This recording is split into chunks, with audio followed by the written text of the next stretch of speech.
why is it this passage? Let me break it down in case you were confused. A sharp anti-Trinitarian is going to nail you on this. So you got, I kept looking, Daniel 7, 13, and 14, in the night visions, and behold, with the clouds of heaven, one like a son of man was coming, and he came up to the Ancient of Days, and came near before him. Notice, he's going to the Ancient of Days. That's the Father. He's not coming to the earth. He's going up to the Father, right? This is Jesus going to heaven, right? That's when he came before the Ancient of Days. That's when he was given the dominion and a kingdom.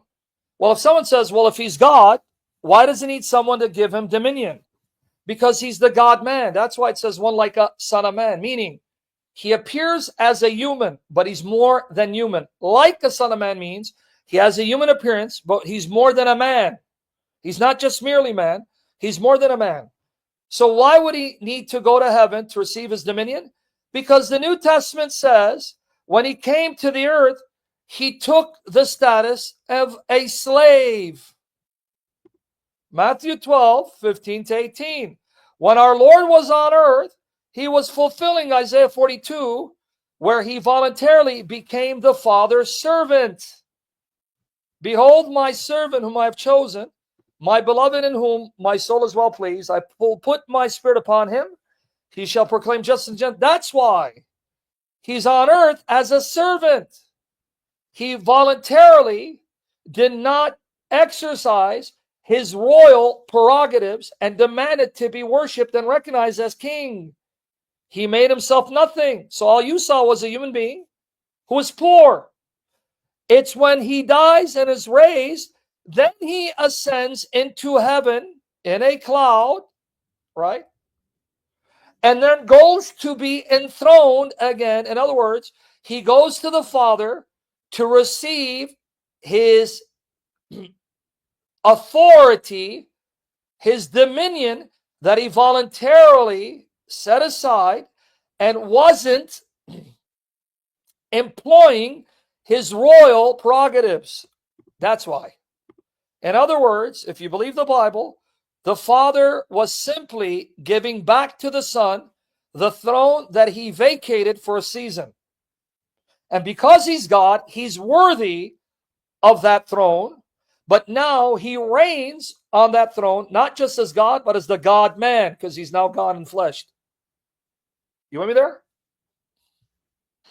If Jesus is God, then why is it the Father gave him life in himself? Well, number one, it doesn't mean God gave Jesus life.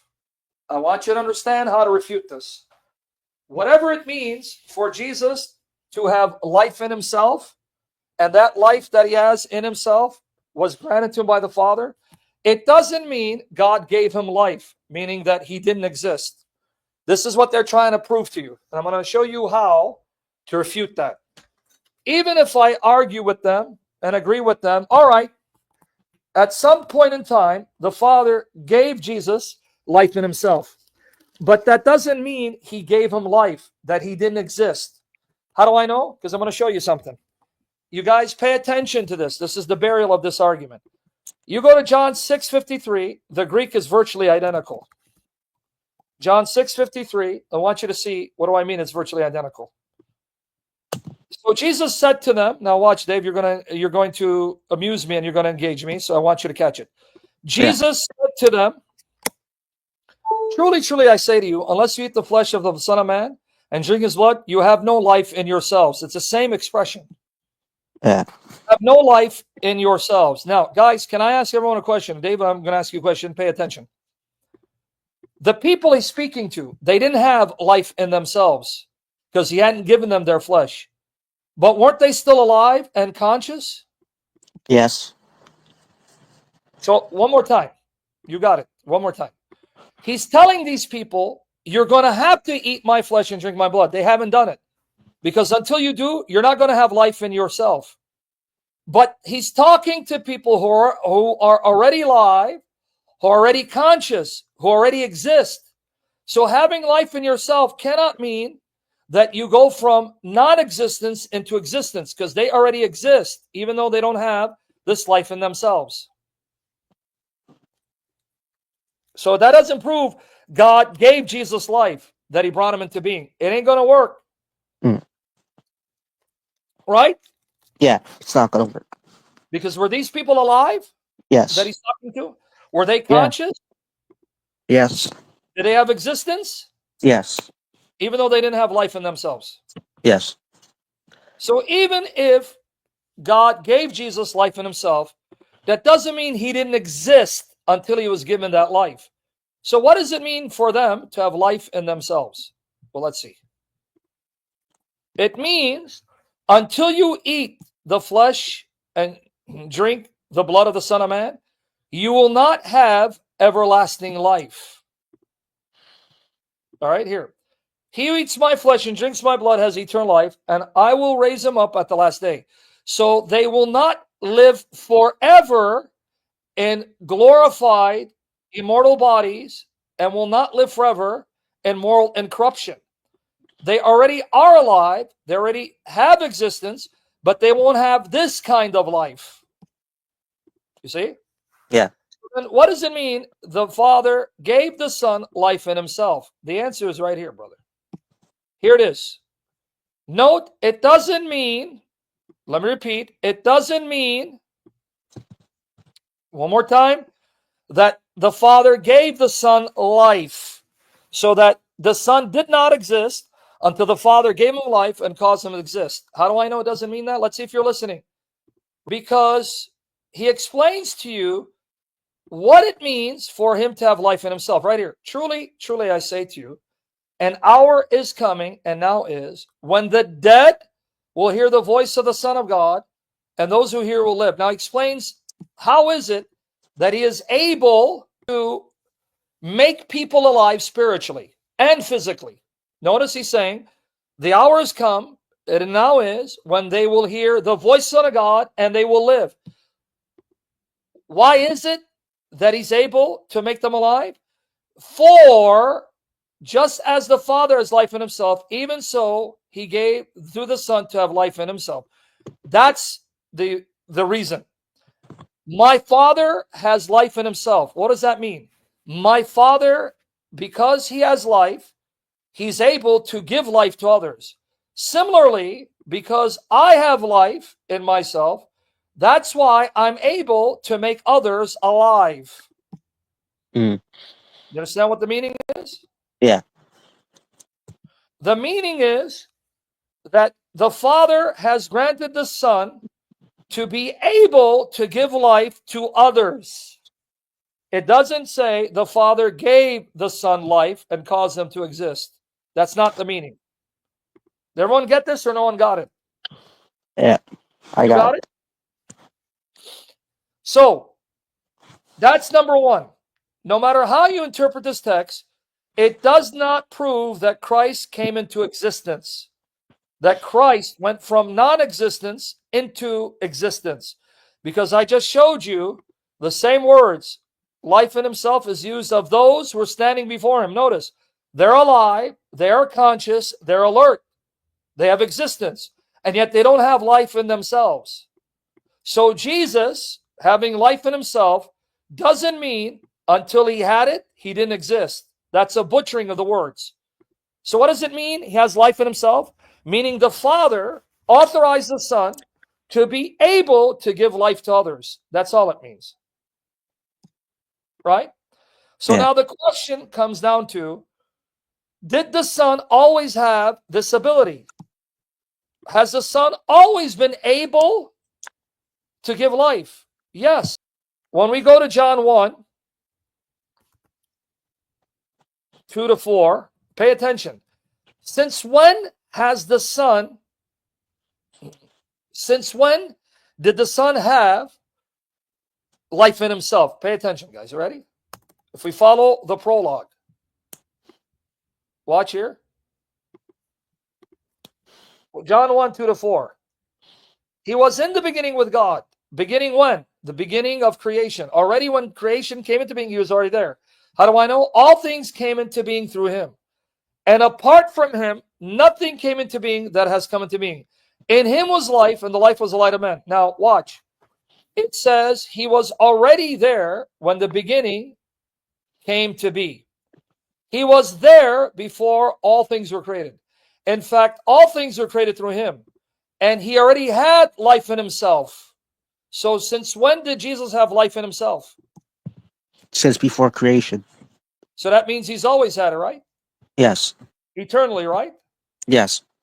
So that means when he says the Father granted the Son to have life in himself, the granting is not a moment in time. It's not talking about that the Son at one point didn't have the ability to give life, but then was given that ability later on. The granting simply means that this ability that the Son has, he has it in union with the Father, because that life that comes to creation comes from the Father through him. Yeah. You understand what it means now? Yeah. So why does God then speak in temporal language, like granted? Because there is no other way he can speak. Meaning, if he's talking to creatures who are bound to time and space and matter, and as creatures of time, we experience things as they unfold before our eyes. In what other way can God speak apart from having to use temporal language, language that will use expressions that from our perspective imply time and moments, even though God is not bound to creation the way we are, and yet for him to communicate to us on our level, he has to humble himself and use our language and our expressions that to us, in our experience, imply moments unfolding, but doesn't necessarily apply to God. How? In what other way could God speak? He can't speak in any other way. That's right. Everyone got it? But now there is a punctuation difference. Let's see if that punctuation will change the meaning of this text. So far, you with me, guys? Or there is another way to punctuate the Greek, and some have capitalized on this to show. You see, that proves that Jesus was created. Let me get you this. I did a session on this anyway, and all these articles that I wrote was in response to pristine faith. All right. Now, Benedict, everyone else got it, right? Understand what I mean? Now, I did a whole slew of posts on how John 1:3-4 has been punctuated by the early Christians to show that none of them taught that Jesus was created and came into existence, came into being. Because he's the uncreated word, logos, who's always existed within God and did not come into being from nothing. Creatio ex nihilo. All right?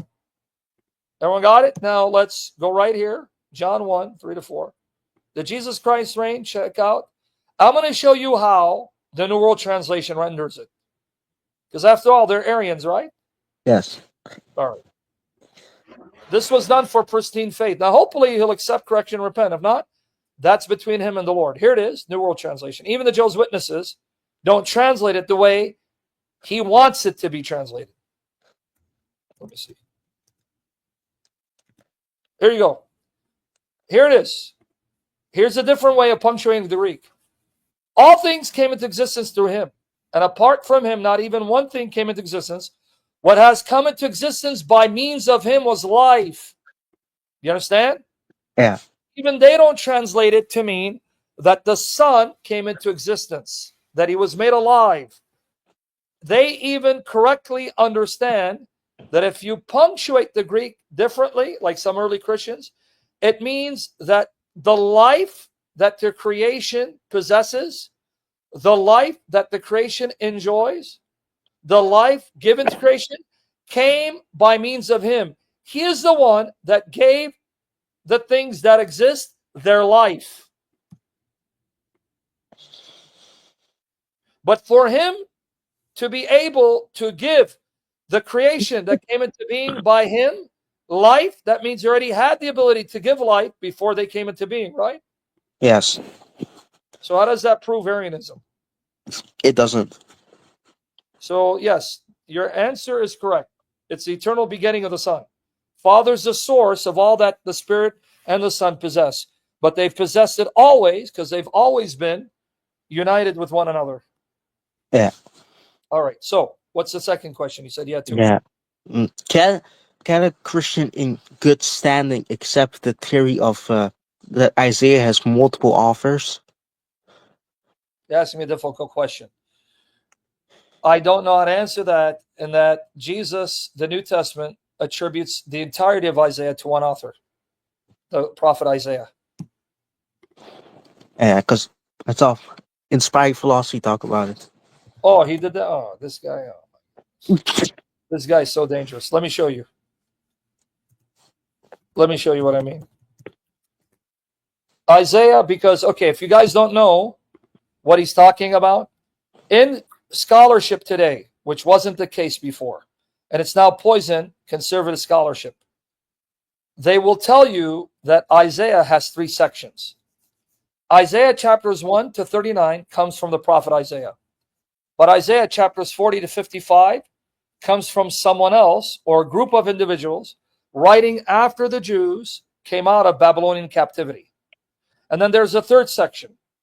Isaiah chapters 56 to 66 is written by someone else or some others. So there are actually three sections to Isaiah, and not all of it is from the prophet. So they'll call Isaiah chapter 1 to 39 Isaiah. They will call Isaiah chapters 40 to 55 Deutero Isaiah, second Isaiah. They'll call Isaiah chapters 55 to 66 Trito Isaiah. Okay? Now I'm being told, inspiring philosophy, the joke is now saying you can hold to that. He also said the same about the day of Daniel. Okay, anyway, let me show you why you're going to tell him you need to retire. You're going to find you a job. According to the Bible, Isaiah chapters 40 to 55 is written by the prophet Isaiah. Let me show you. Matthew 12, 17, 21. In order that what was spoken through Isaiah the prophet would be fulfilled, behold my servant. That's Isaiah chapter 42. Who wrote Isaiah chapter 42? Isaiah. But if we follow what inspiring said, right? He just said you can hold to the fact that Isaiah chapters 40 to 55 are not from Isaiah, because this section supposedly is Deutero Isaiah, second Isaiah, that was composed when the Jews came back from captivity, Babylonian captivity, meaning it was written over 100 years after the prophet died. But I read Matthew, and Matthew tells me Isaiah spoke and wrote Isaiah 42. What about Isaiah chapter 40? Who wrote that? Right? For this is the one referred to by Isaiah the prophet, saying, the voice of one crying in the wilderness, make ready the way of the Lord, make his path straight. That's Isaiah chapter 40, verse 3. Yeah. So guys, I want to ask you a question. If my New Testament says Isaiah chapter 40 and Isaiah 42 is written by the prophet Isaiah, and then you come and tell me, well, you can hold to Isaiah chapters 40 to 55 as being written by someone else or some others when the Jews came back from Babylonian captivity, whom should I believe? New Testament. All right. What about Isaiah chapters 55 to 66, that section? Is that section also from the same Isaiah? Well, let's go to Romans 10. We're going to read 19 to 21, okay? Isaiah 10. And Isaiah is very bold and says, I was found by those who did not seek me. I became manifest to those who did not ask me. That's Isaiah 65. Yeah. And he attributes it to who? Isaiah. But as for Israel, he says, Isaiah, all day I've stretched out my hands to disobedient and obstinate people. So guys, Paul tells me Isaiah wrote Isaiah 65. But according to inspired stupidity, Isaiah 55 to 66 is Trito Isaiah. It's written by someone else or a group of others. And you can hold that view and still be a faithful Christian. Okay, but hold on. Isaiah 53 is supposedly written by Deutero Isaiah, right? Yeah. According to him. And Isaiah 6 is written by Isaiah, right? Yeah. According to them, Isaiah chapters 1 to 39 is written by Isaiah. So Isaiah 6 is written by Isaiah. Isaiah chapters 40 to 55 is written by someone else or a group of others. That's why it's called Deutero-Isaiah. Let's see if John believes that. Because John is going to quote Isaiah 53:1 and Isaiah 6. And according to John, who wrote both? Let's see. And here, let's do cross-reference so you can see. Isaiah 53:1. Who has believed our report, and to whom has the arm of Yahweh been revealed? Now, according to liberal scholars, which now conservatives have picked up, Isaiah chapters 40, 55, not written by Isaiah. This is not written by Isaiah. It's written by an individual or a group after the Jews have gone into captivity, Babylonian captivity, which took place 100 years plus after Isaiah died. Now, Benedict, everyone else, according to John, who wrote Isaiah 53? The same one who wrote Isaiah 6, 9 to 10. How do I know? John 12, 31, 37, 41. But though he had done so many signs before them, they still were not believing in him, so that the word of Isaiah, the prophet, might be fulfilled, which he spoke, Lord, who has believed our report, and to whom has the arm of the Lord been revealed? So who wrote that? Isaiah. And what did John say Isaiah wrote? Isaiah 53:1. Yeah. What else did Isaiah write according to John? For this reason, they could not believe, for Isaiah said again, not according to inspired stupidity. You can actually believe that Isaiah 53 was not written or spoken by Isaiah. So was John wrong when he said Isaiah said again? Because John said, Isaiah said and wrote Isaiah 53:1 and Isaiah 6:10. According So to scholarships, he must be wrong. So did that answer your question? Yeah. I'm starting to see that the Protestant Reformation did a lot of damage. Oh, a lot of damage. Let me Because tell you where the scholarship came from, guys. This is a fact. 1700s, out of Germany, a group of Protestant scholars started dissecting the Bible, looking at it from a human perspective, focusing on human authorship. They came up with theories that Moses did not write the 5 books of Moses. Daniel could not have written the book of Daniel. And Isaiah could not have come from one author. That poisonous, destructive, damnable teaching spread like cancer gangrene to the point that it started now affecting and infecting conservative evangelical scholarship and then poisoned Catholic and Orthodox scholarship. It did not originate from Catholics. It originated from Protestants. And yet, sadly, the Catholic scholars embraced it. That's why if you have the New American Bible Revised Edition, the New American Bible Revised Edition, a Catholic Bible, it will tell you that Isaiah 40 to 55 was not written by Isaiah, and that Isaiah 55 to 66, not written by Isaiah. So they will break it down to Deutero-Isaiah, Trito-Isaiah, and that's the result of Protestant scholarship poisoning Catholicism. Yeah. So I hope that answered your question, friend. Yeah. Praying for you.